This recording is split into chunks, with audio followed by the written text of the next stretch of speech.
احمق لوگ کہیں گے کہ مسلمان جس قبلے پر پہلے سے چلے آتے تھے اب اس سے کیوں منہ پھیر بیٹھے؟ تم کہہ دو کہ مشرق اور مغرب سب اللہ ہی کا ہے، وہ جس کو چاہتا ہے سیدھے رستے پر چلاتا ہے، اور اسی طرح ہم نے تم کو امت معتدل بنایا ہے تاکہ تم لوگوں پر گواہ بنو اور پیغمبر آخر الزماں صلی اللہ علیہ وآلہ وسلم تم پر گواہ بنے۔ اور جس قبلے پر تم پہلے تھے اس کو ہم نے اس لیے مقرر کیا تھا کہ معلوم کریں کہ کون ہمارے پیغمبر کا تابع رہتا ہے اور کون الٹے پاؤں پھر جاتا ہے۔ اور یہ بات یعنی تحویل قبلہ لوگوں کو گراں معلوم ہوئی، مگر جن کو اللہ نے ہدایت بخشی ہے وہ اسے گراں نہیں سمجھتے، اور اللہ ایسا نہیں کہ تمہارے ایمان کو یوں ہی ضائع کر دے۔ اللہ تو لوگوں پر بڑا مہربان ہے، صاحب رحمت ہے۔ اے پیغمبر صلی اللہ علیہ وآلہ وسلم، ہم تمہارا آسمان کی طرف منہ اٹھانا دیکھ رہے ہیں، سو ہم تم کو اسی قبلے کی طرف جس کو تم پسند کرتے ہو منہ کرنے کا حکم دیں گے۔ تو اپنا منہ مسجد حرام یعنی خانہ کعبہ کی طرف پھیر لو، اور تم لوگ جہاں ہوا کرو نماز پڑھنے کے وقت اسی مسجد کی طرف منہ کر لیا کرو۔ اور جن لوگوں کو کتاب دی گئی ہے وہ خوب جانتے ہیں کہ یہ نیا قبلہ ان کے پروردگار کی طرف سے حق ہے، اور جو کام یہ لوگ کرتے ہیں اللہ ان سے بے خبر نہیں۔ اور اگر تم ان اہل کتاب کے پاس تمام نشانیاں بھی لے کر آؤ تو بھی یہ تمہارے قبلے کی پیروی نہ کریں، اور تم بھی ان کے قبلے کی پیروی کرنے والے نہیں ہو، اور ان میں سے بھی بعض کے قبلے کے پیرو نہیں۔ اور اگر تم باوجود اس کے کہ تمہارے پاس علم یعنی اللہ کا حکم آ چکا ہے ان کی خواہشوں کے پیچھے چلو گے تو ظالموں میں ہو جاؤ گے۔ جن لوگوں کو ہم نے کتاب دی ہے وہ ان پیغمبر آخر الزماں صلی اللہ علیہ وآلہ وسلم کو اس طرح پہچانتے ہیں جس طرح اپنے بیٹوں کو پہچانا کرتے ہیں، مگر ایک فریق ان میں سے سچی بات کو جان بوجھ کر چھپا رہا ہے۔ اے پیغمبر صلی اللہ علیہ وآلہ وسلم، یہ نیا قبلہ تمہارے پروردگار کی طرف سے حق ہے، تو تم ہرگز شک کرنے والوں میں نہ ہونا، اور ہر ایک شخص کے لیے ایک سمت مقرر ہے جدھر وہ عبادت کے وقت منہ کیا کرتا ہے، تو تم نیکیوں میں سبقت حاصل کرو۔ تم جہاں ہوگے اللہ تم سب کو جمع کرے گا، بے شک اللہ ہر چیز پر قادر ہے۔ اور تم جہاں سے نکلو نماز میں اپنا منہ مسجد حرام کی طرف کر لیا کرو، بے شبہ یہ تمہارے پروردگار کی طرف سے حق ہے، اور تم لوگ جو کچھ کرتے ہو اللہ اس سے بے خبر نہیں۔ اور تم جہاں سے نکلو مسجد حرام کی طرف منہ کر کے نماز پڑھا کرو، اور مسلمانوں تم جہاں ہوا کرو اسی مسجد کی طرف رخ کیا کرو۔ یہ تاکید اس لیے کی گئی ہے کہ لوگ تم کو کسی طرح کا الزام نہ دے سکیں، مگر ان میں سے جو ظالم ہیں وہ الزام دیں تو دیں، سو ان سے مت ڈرنا اور مجھی سے ڈرتے رہنا، اور یہ بھی مقصود ہے کہ میں تم کو اپنی تمام نعمتیں بخشوں، اور یہ بھی کہ تم راہ راست پر چلو۔ جس طرح من جملہ اور نعمتوں کے ہم نے تمہیں میں سے ایک رسول بھیجے ہیں جو تم کو ہماری آیتیں پڑھ پڑھ کر سناتے اور تمہیں پاک بناتے، اور کتاب یعنی قرآن اور دانائی سکھاتے ہیں، اور ایسی باتیں بتاتے ہیں جو تم پہلے نہیں جانتے تھے، سو تم مجھے یاد کیا کرو، میں تمہیں یاد کیا کروں گا، اور میرا احسان مانتے رہنا اور میری ناشکری نہ کرنا۔ اے ایمان والو، صبر اور نماز سے مدد لیا کرو، بے شک اللہ صبر کرنے والوں کے ساتھ ہے۔ اور جو لوگ اللہ کی راہ میں مارے جائیں ان کی نسبت یہ نہ کہنا کہ وہ مرے ہوئے ہیں، وہ مردہ نہیں بلکہ زندہ ہیں، لیکن تم کو شعور نہیں۔ اور ہم کسی قدر خوف اور بھوک اور مال اور جانوں اور میووں کے نقصان سے تمہاری آزمائش کریں گے، اور صبر کرنے والوں کو بشارت سنا دو کہ ان لوگوں پر جب کوئی مصیبت واقع ہوتی ہے تو کہتے ہیں کہ ہم اللہ ہی کا مال ہیں اور اسی کی طرف لوٹ کر جانے والے ہیں۔ یہی لوگ ہیں جن پر ان کے پروردگار کی عنایتیں ہیں اور خصوصی رحمت بھی ہے، اور یہی سیدھے رستے پر ہیں۔ بے شک کوہ صفا اور مروہ اللہ کی نشانیوں میں سے ہیں، تو جو شخص خانہ کعبہ کا حج یا عمرہ کرے اس پر کچھ گناہ نہیں کہ دونوں کے درمیان چکر لگائے، بلکہ یہ ایک نیک کام ہے، اور جو کوئی نیک کام کرے تو اللہ قدردان ہے، دانا ہے۔ جو لوگ ہمارے حکموں اور ہدایتوں کو جو ہم نے نازل کی ہیں کسی غرض فاسد سے چھپاتے ہیں، باوجود کہ ہم نے ان کو لوگوں کے سمجھانے کے لیے اپنی کتاب میں کھول کھول کر بیان کر دیا ہے۔ ایسوں پر اللہ اور تمام لعنت کرنے والے لعنت کرتے ہیں۔ ہاں، جو توبہ کرتے ہیں اور اپنی حالت درست کر لیتے ہیں اور احکام الہی کو صاف صاف بیان کر دیتے ہیں تو میں ان کے قصور معاف کر دیتا ہوں، اور میں بڑا معاف کرنے والا بڑا مہربان ہوں۔ جو لوگ کافر ہوئے اور کافر ہی مرے، ایسوں پر اللہ کی اور فرشتوں کی اور انسانوں کی سب کی لعنت، وہ ہمیشہ اسی لعنت میں گرفتار رہیں گے۔ ان سے نہ تو عذاب ہلکا ہی کیا جائے گا اور نہ انہیں کچھ مہلت ملے گی۔ اور لوگوں، تمہارا معبود ایک ہی معبود ہے، اس بڑے مہربان اور رحم والے کے سوا کوئی عبادت کے لائق نہیں۔ بے شک آسمانوں اور زمین کے پیدا کرنے میں اور رات اور دن کے ایک دوسرے کے پیچھے آنے جانے میں اور کشتیوں اور جہازوں میں جو سمندر میں لوگوں کے فائدے کے لیے رواں ہیں، اور میں جس کو اللہ آسمان سے برساتا اور اس سے زمین کو اس کے مردہ ہو جانے کے بعد زندہ یعنی خشک ہو جانے کے بعد سرسبز کر دیتا ہے، اور زمین پر ہر قسم کے جانور پھیلانے میں اور ہواؤں کے چلانے میں اور بادلوں میں جو آسمان اور زمین کے درمیان گھرے رہتے ہیں، عقل مندوں کے لیے اللہ کی قدرت کی نشانیاں ہیں۔ اور بعض لوگ ایسے ہیں جو غیر اللہ کو اللہ کا شریک بناتے اور ان سے اللہ کی سی محبت کرتے ہیں، لیکن جو ایمان والے ہیں وہ تو اللہ ہی کے سب سے زیادہ دوست دار ہیں۔ اور اے کاش ظالم لوگ جو بات عذاب کے وقت دیکھیں گے اب دیکھ لیتے کہ سب طرح کی طاقت اللہ ہی کو ہے، اور یہ کہ اللہ سخت عذاب کرنے والا ہے۔ اس دن کفر کے پیشوا اپنے پیروں سے بیزاری ظاہر کریں گے اور دونوں عذاب الہی دیکھ لیں گے اور ان کے آپس کے تعلقات منقطع ہو جائیں گے۔ یہ حال دیکھ کر پیروی کرنے والے حسرت سے کہیں گے کہ اے کاش ہمیں پھر دنیا میں جانا نصیب ہو، تاکہ جس طرح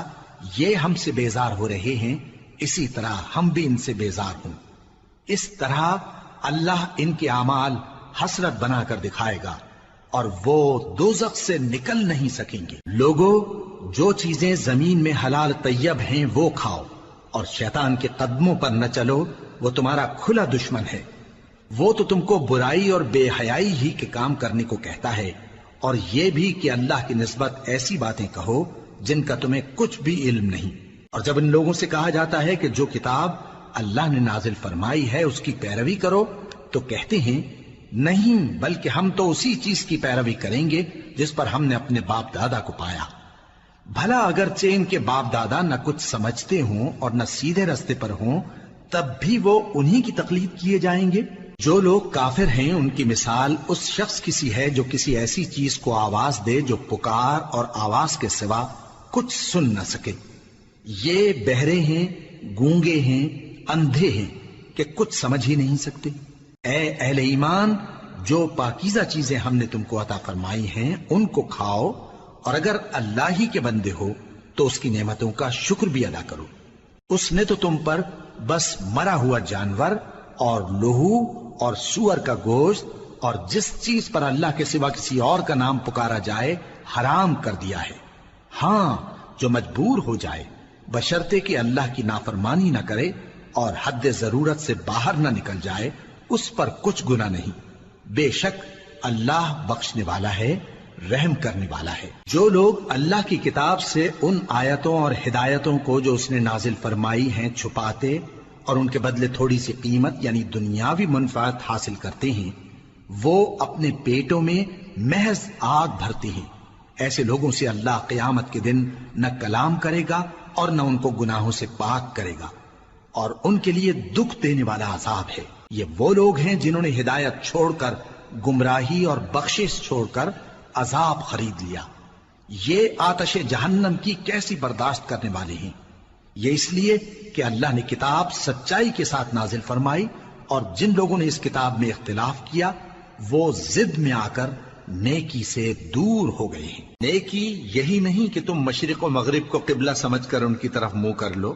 بلکہ نیکی یہ ہے کہ لوگ اللہ پر اور روز آخر پر اور فرشتوں پر اور اللہ کی کتاب پر اور پیغمبروں پر ایمان لائیں، اور مال باوجود عزیز رکھنے کے رشتہ داروں اور یتیموں اور محتاجوں اور مسافروں اور مانگنے والوں کو دیں، اور گردنوں کے چھڑانے میں خرچ کریں، اور نماز پڑھیں اور زکات دیں، اور جب عہد کر لیں تو اس کو پورا کریں، اور سختی اور تکلیف میں اور جنگ کے وقت ثابت قدم رہیں۔ یہی لوگ ہیں جو ایمان میں سچے ہیں، اور یہی ہیں جو اللہ سے ڈرنے والے ہیں۔ مومنوں، تم کو مقتولوں کے بارے میں قصاص یعنی خون کے بدلے خون کا حکم دیا جاتا ہے، اس طرح پر کہ آزاد کے بدلے آزاد مارا جائے، اور غلام کے بدلے غلام، اور عورت کے بدلے عورت۔ اور اگر قاتل کو اس کے مقتول بھائی کے قصاص میں سے کچھ معاف کر دیا جائے تو وارث مقتول کو پسندیدہ طریق سے قرارداد کی پیروی یعنی مطالبہ خون بہا کرنا اور قاتل کو خوشخوئی کے ساتھ ادا کرنا چاہیے۔ یہ تمہارے پروردگار کی طرف سے تمہارے لیے آسانی اور مہربانی ہے۔ اب جو اس کے بعد زیادتی کرے اس کے لیے دکھ کا عذاب ہے۔ اور اے اہل عقل، حکم قصاص میں تمہاری زندگانی ہے کہ تم قتل و خونریزی سے بچو۔ تم پر فرض کیا جاتا ہے کہ جب تم میں سے کسی کو موت کا وقت آ جائے تو اگر وہ کچھ مال چھوڑ جانے والا ہو تو ماں باپ اور رشتہ داروں کے لیے دستور کے مطابق وصیت کر جائے۔ اللہ سے ڈرنے والوں پر یہ ایک حق ہے۔ پھر جو شخص وصیت کو سننے کے بعد اس کو بدل ڈالے تو اس کے بدلنے کا گناہ انہی لوگوں پر ہے جو اس کو بدلیں، اور بے شک اللہ سنتا جانتا ہے۔ اب اگر کسی کو وصیت کرنے والے کی طرف سے کسی وارث کی طرفداری یا حق تلفی کا اندیشہ ہو تو اگر وہ وصیت کو بدل کر وارثوں میں صلح کرا دے تو اس پر کچھ گناہ نہیں، بے شک اللہ بخشنے والا ہے، رحم والا ہے۔ مومنوں، تم پر روزے فرض کیے گئے ہیں جس طرح تم سے پہلے لوگوں پر فرض کیے گئے تھے تاکہ تم پرہیزگار بنو۔ روزوں کے دن گنتی کے چند روز ہیں، تو جو شخص تم میں سے بیمار ہو یا سفر میں ہو تو دوسرے دنوں میں روزوں کا شمار پورا کر لے۔ اور جو لوگ روزہ رکھنے کی طاقت رکھیں لیکن رکھیں نہیں، وہ روزے کے بدلے محتاج کو کھانا کھلا دیں۔ اور جو کوئی اپنی مرضی سے زیادہ نیکی کرے تو اس کے حق میں زیادہ اچھا ہے، اور اگر سمجھو تو روزہ رکھنا ہی تمہارے حق میں بہتر ہے۔ روزوں کا مہینہ رمضان کا مہینہ ہے جس میں قرآن اول نازل ہوا، جو لوگوں کا رہنما ہے اور جس میں ہدایت کی کھلی نشانیاں ہیں، اور جو حق و باطل کو الگ الگ کرنے والا ہے۔ تو جو کوئی تم میں سے اس مہینے میں موجود ہو چاہیے کہ پورے مہینے کے روزے رکھے، اور جو بیمار ہو یا سفر میں ہو تو دوسرے دنوں میں روزے رکھ کر ان کا شمار پورا کر لے۔ اللہ تمہارے حق میں آسانی چاہتا ہے اور سختی نہیں چاہتا،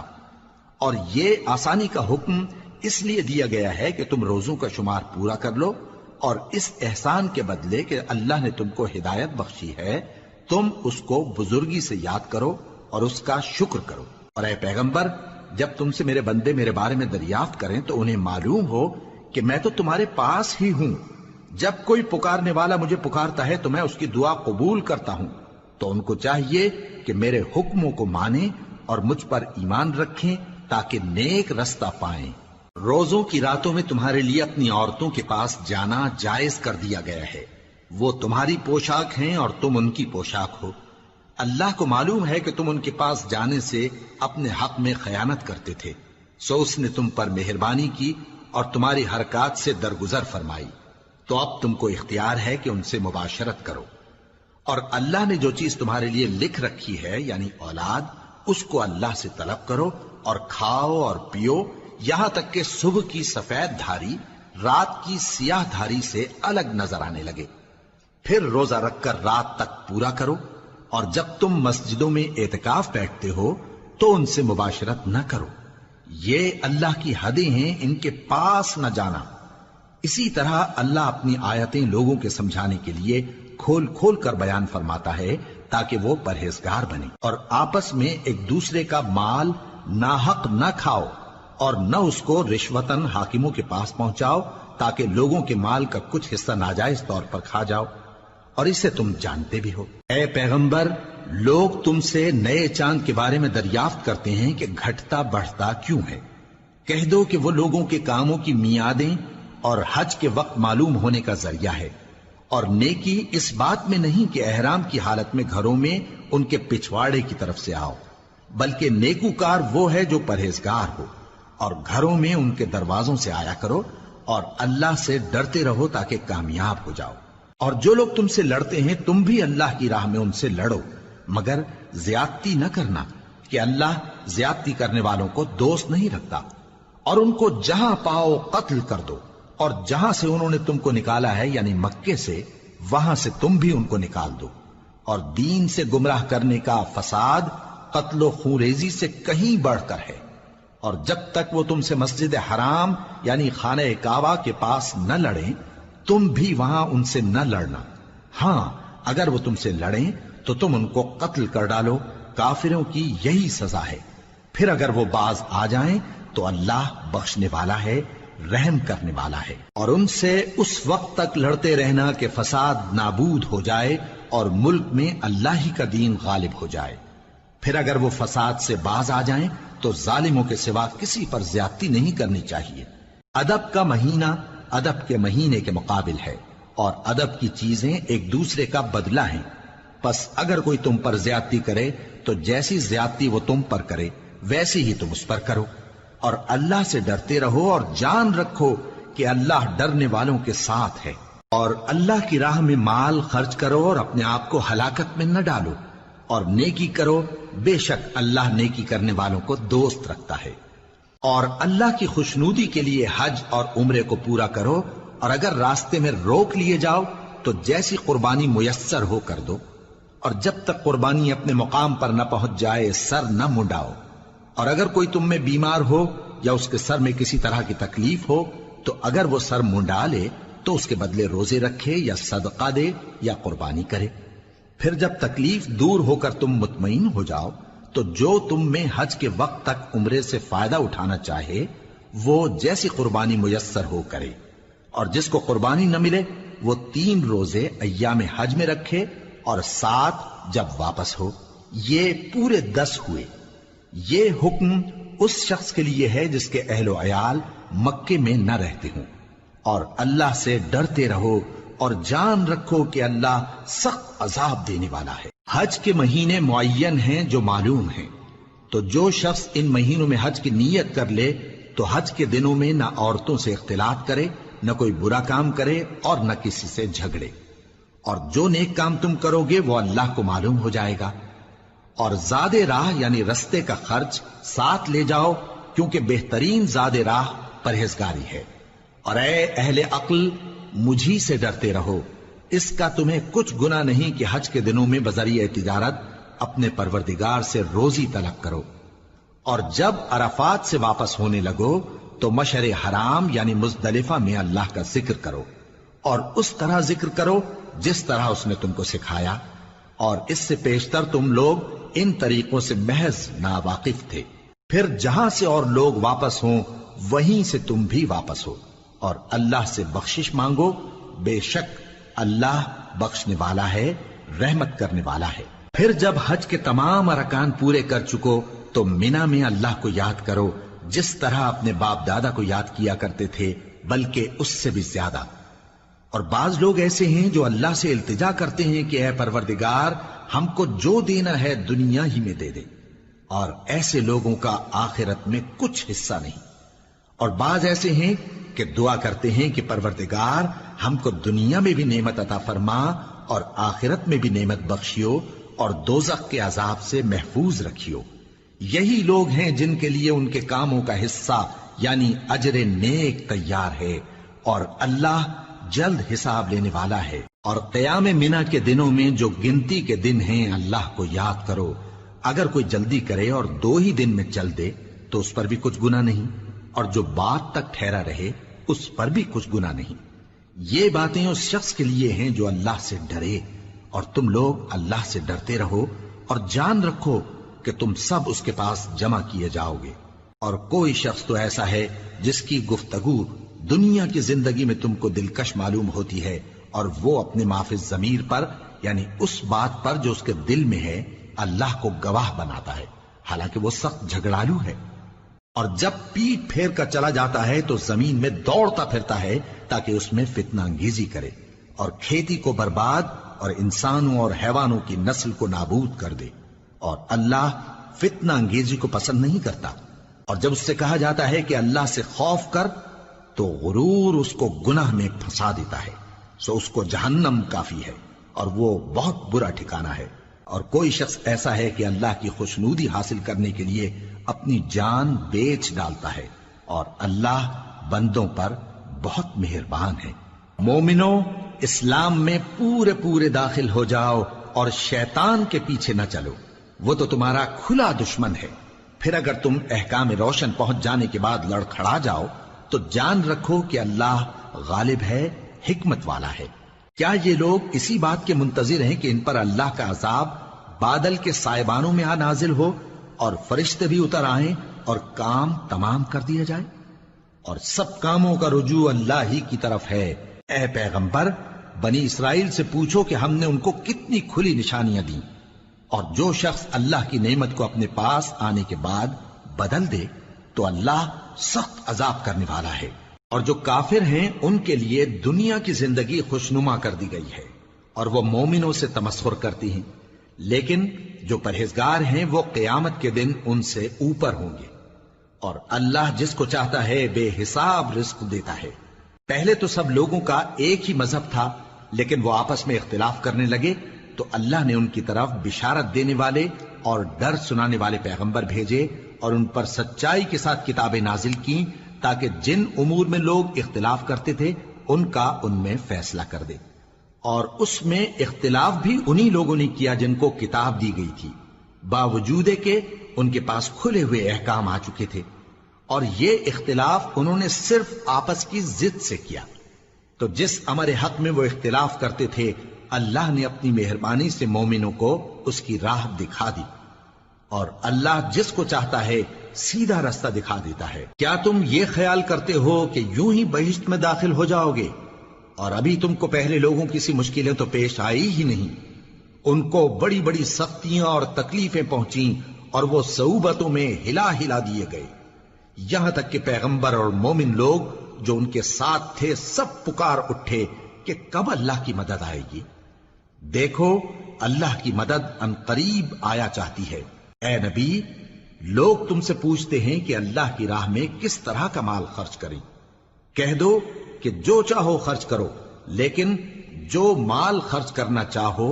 وہ درجہ بدرجہ اہل استحقاق یعنی ماں باپ کو اور قریب کے رشتہ داروں کو اور یتیموں کو اور محتاجوں کو اور مسافروں کو سب کو دو، اور جو بھلائی تم کرو گے اللہ اس کو جانتا ہے۔ مسلمانوں، تم پر اللہ کے رستے میں لڑنا فرض کر دیا گیا ہے، اور وہ تمہیں ناگوار تو ہوگا، مگر عجب نہیں کہ ایک چیز تم کو بری لگے اور وہ تمہارے حق میں بھلی ہو،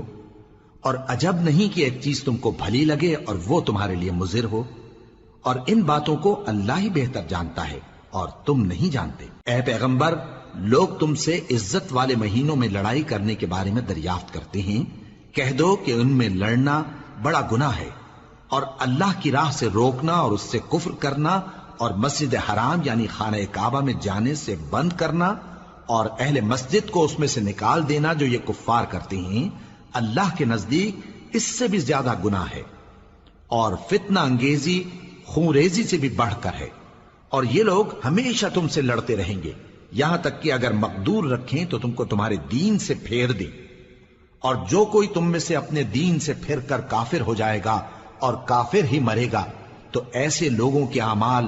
دنیا اور آخرت دونوں میں برباد ہو جائیں گے، اور یہی لوگ دوزخ میں جانے والے ہیں جس میں ہمیشہ رہیں گے۔ جو لوگ ایمان لائے اور اللہ کے لیے وطن چھوڑ گئے اور کفار سے جنگ کرتے رہے وہی اللہ کی رحمت کے امیدوار ہیں، اور اللہ بخشنے والا ہے، رحمت کرنے والا ہے۔ اے پیغمبر، لوگ تم سے شراب اور جوئے کا حکم دریافت کرتے ہیں، کہہ دو کہ ان میں گناہ بڑے ہیں اور لوگوں کے لیے کچھ فائدے بھی ہیں، مگر ان کے گناہ فائدوں سے کہیں زیادہ ہیں۔ اور یہ بھی تم سے پوچھتے ہیں کہ اللہ کی راہ میں کون سا مال خرچ کریں، کہہ دو کہ جو ضرورت سے زیادہ ہو۔ اس طرح اللہ تمہارے لیے اپنے احکام کھول کھول کر بیان فرماتا ہے تاکہ تم سوچو، یعنی دنیا اور آخرت کی باتوں میں غور کرو۔ اور تم سے یتیموں کے بارے میں بھی دریافت کرتے ہیں، کہہ دو کہ ان کی حالت کی اصلاح بہت اچھا کام ہے، اور اگر تم ان سے مل جل کر رہنا یعنی خرچ اکٹھا رکھنا چاہو تو وہ تمہارے بھائی ہیں، اور اللہ خوب جانتا ہے کہ خرابی کرنے والا کون ہے اور اصلاح کرنے والا کون۔ اور اگر اللہ چاہتا تو تم کو تکلیف میں ڈال دیتا، بے شک اللہ غالب ہے، حکمت والا ہے۔ اور مومنوں مشرک عورتوں سے جب تک وہ ایمان نہ لائیں نکاح نہ کرنا، کیونکہ مشرک عورت خواہ تم کو کیسی ہی بھلی لگے اس سے مومن لونڈی بہتر ہے، اور اسی طرح مشرک مرد جب تک ایمان نہ لائیں مومن عورتوں کو ان کی زوجیت میں نہ دینا، کیونکہ مشرک مرد سے خواہ وہ تم کو کیسا ہی بھلا لگے مومن غلام بہتر ہے۔ یہ مشرک لوگوں کو دوزخ کی طرف بلاتی ہیں، اور اللہ اپنی مہربانی سے بہشت اور بخشش کی طرف بلاتا ہے، اور اپنے حکم لوگوں سے کھول کھول کر بیان کرتا ہے تاکہ نصیحت حاصل کریں۔ اور تم سے حیض کے بارے میں دریافت کرتے ہیں، کہہ دو وہ تو نجاست ہے، سو ایام حیض میں عورتوں سے کنارہ کش رہو، اور جب تک وہ پاک نہ ہو جائیں ان سے مقاربت نہ کرو۔ ہاں جب وہ پاک ہو جائیں تو جس طریق سے اللہ نے تمہیں ارشاد فرمایا ہے ان کے پاس جاؤ، کچھ شک نہیں کہ اللہ توبہ کرنے والوں اور پاک صاف رہنے والوں کو دوست رکھتا ہے۔ تمہاری عورتیں تمہاری کھیتی ہیں، تو اپنی کھیتی میں جس طرح چاہو جاؤ، اور اپنے لیے نیک عمل آگے بھیجو، اور اللہ سے ڈرتے رہو، اور جان رکھو کہ ایک دن تمہیں اس کے روبرو حاضر ہونا ہے۔ اور اے پیغمبر ایمان والوں کو بشارت سنا دو، اور اللہ کے نام کو اس بات کا ہیلا نہ بنانا کہ اس کی قسمیں کھا کھا کر سلوک کرنے اور پرہیزگاری کرنے اور لوگوں میں صلح و سازگاری کرانے سے رک جاؤ، اور اللہ سب کچھ سنتا ہے جانتا ہے۔ اللہ تمہاری لغو قسموں پر تم سے مواخذہ نہیں کرے گا، لیکن جو قسمیں تم قصد دلی سے کھاؤ گے ان پر مواخذہ کرے گا، اور اللہ بخشنے والا ہے بردبار ہے۔ جو لوگ اپنی عورتوں کے پاس جانے کی قسم کھا لیں ان کو 4 مہینے تک انتظار کرنا چاہیے۔ اگر اس عرصے میں قسم سے رجوع کر لیں تو اللہ بخشنے والا ہے، مہربان ہے، اور اگر طلاق کا ارادہ کر لیں تو بھی اللہ سنتا ہے جانتا ہے۔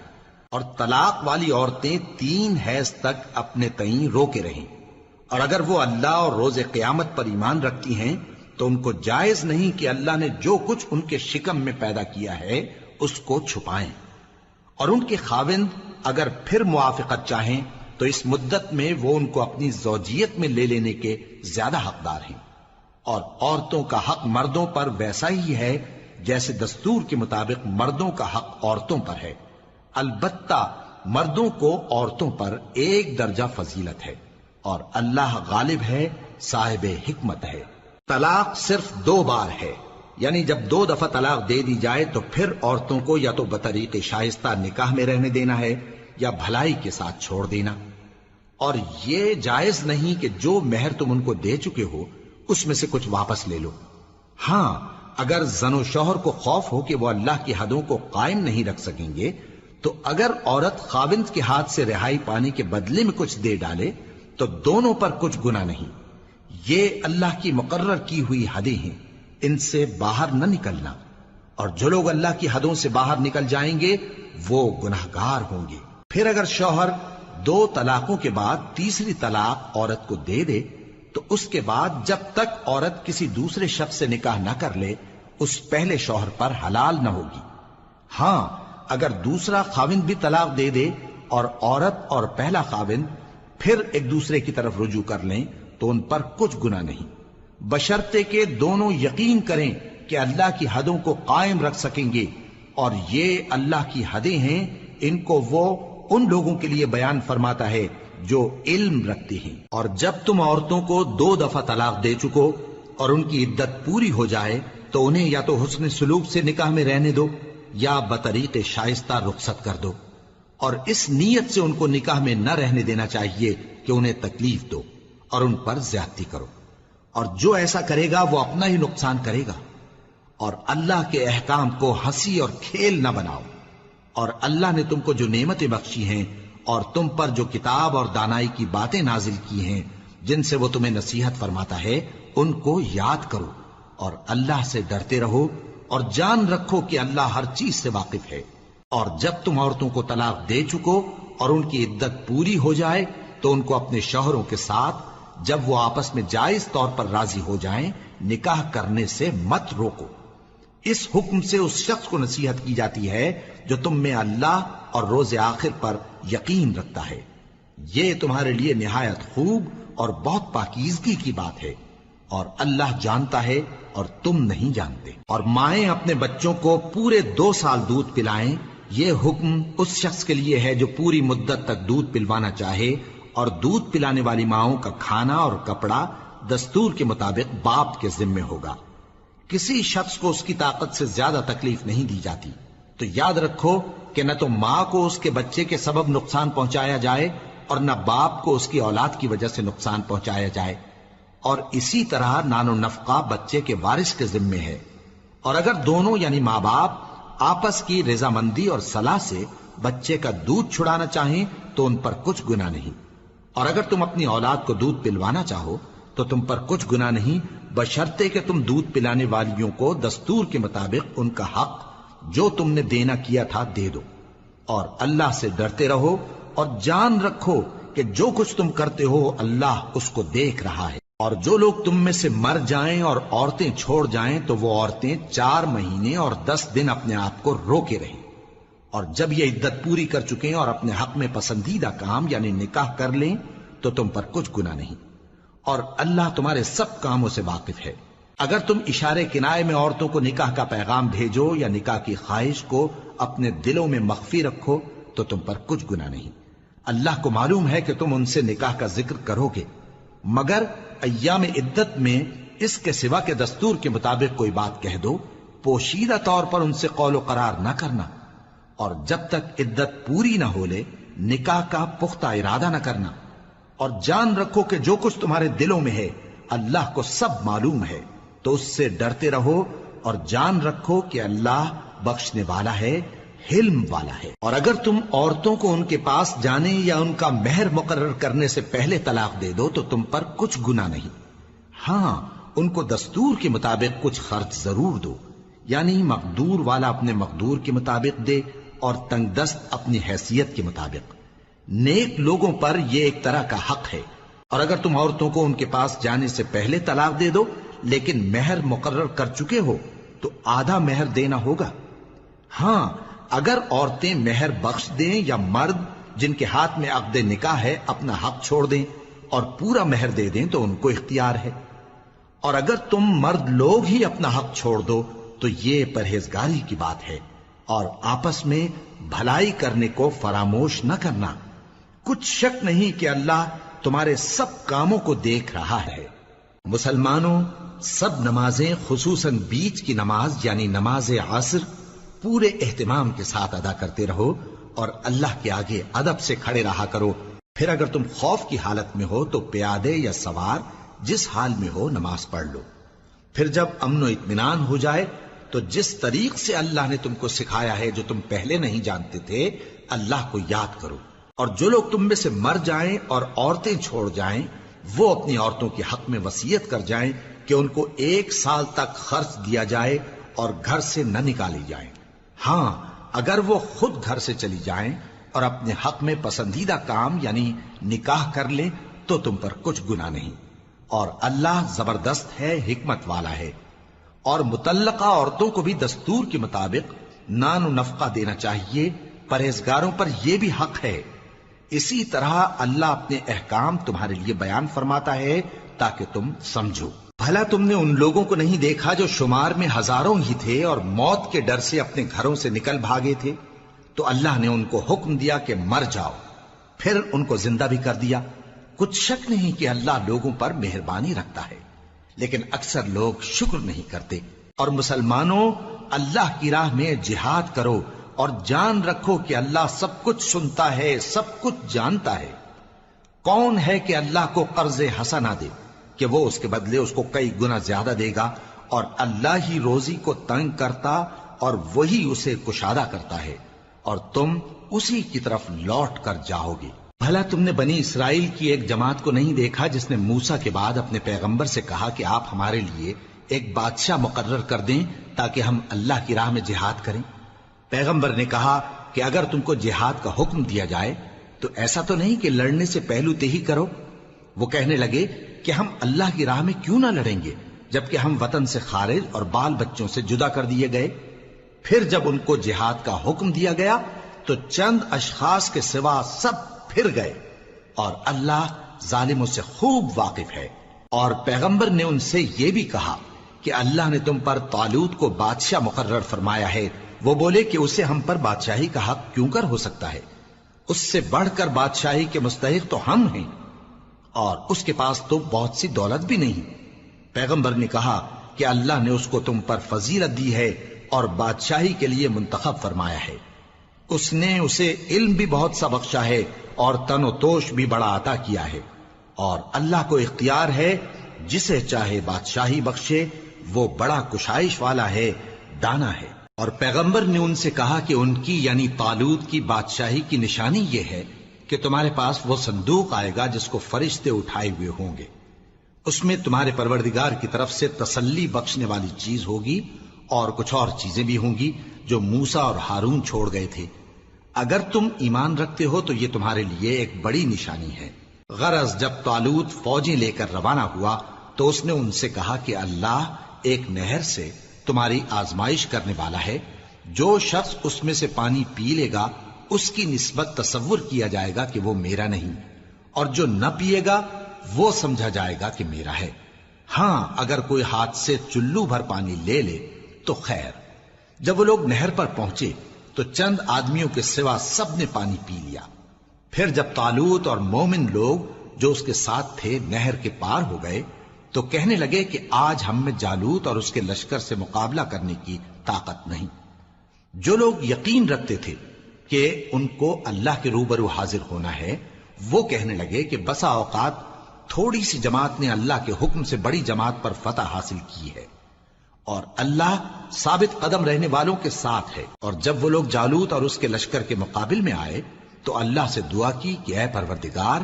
ہم پر صبر کے دہانے کھول دے اور ہمیں لڑائی میں ثابت قدم رکھ اور لشکر کفار پر فتح یاب کر۔ تو طالوت کی فوج نے اللہ کے حکم سے ان کو شکست دے دی، اور داؤد نے جالوت کو قتل کر ڈالا، اور اللہ نے ان کو بادشاہی اور دانائی بخشی اور جو کچھ چاہا سکھایا۔ اور اگر اللہ لوگوں کو ایک دوسرے پر چڑھائی اور حملہ کرنے سے نہ ہٹاتا رہتا تو کرۂ ارض تباہ ہو جاتا، لیکن اللہ اہل عالم پر بڑا مہربان ہے۔ یہ اللہ کی آیتیں ہیں جو ہم تم کو سچائی کے ساتھ پڑھ کر سناتے ہیں، اور اے محمد صلی اللہ علیہ وآلہ وسلم تم بلا شبہ پیغمبروں میں سے ہو۔